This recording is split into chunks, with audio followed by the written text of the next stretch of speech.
পুৱতি তৰা ধাৰাবাহিকখনৰ আজি নিশা আহিবলগীয়া এপিছডৰ প্ৰমো মুকলি হৈছে। আজিৰ প্ৰমৰ প্ৰথম ভাগত আমি দেখিবলৈ পাইছোঁ বেদৈ কৈ আছিল কি লাগে ড্ৰাগছ লাগে তোক ফুট নেক্সট টাইম যাতে ইয়াতে দেখা নাপাওঁ তোক। তাৰপিছত আমি প্ৰমত দেখিবলৈ পাইছোঁ ৰত্নই বিন্দুক কৈ আছিল কালিলৈকে ডিঙিতে লাল চাহ অকণ পেলাই মই ড্ৰাইভাৰগিৰি কৰিবলৈ ওলাই যাওঁ। আজি সন্মুখত গৰম ভাত ভাজি দাইল আই ইয়াকে কিন্তু জীৱন বুলি কয়। তাৰপিছত আমি প্ৰমোদ দেখিবলৈ পাইছোঁ বেদৈৰ হাতত টকা আছিল আৰু বেদৈ কৈ আছিল তই সঁচাই বৰ বেয়া বস্তু, তোৰ বাবে আজি এইবোৰ কৰিছোঁ, তই নহ'লে না আমি ভালকৈ জীয়াই থাকিব পাৰোঁ না ভালকৈ মৰিব পাৰিম।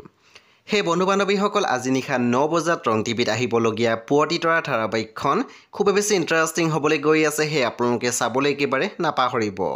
পৰৱৰ্তী আপডেটৰ বাবে আপোনালোকে মোৰ চেনেলটো ছাবস্ক্ৰাইব কৰি কাষত থকা বেল আইকন টিপি দিবলৈ একেবাৰে নাপাহৰিব আৰু প্লিজ আপোনালোকে মোৰ ভিডিঅ' এটা লাইক কৰি দিব।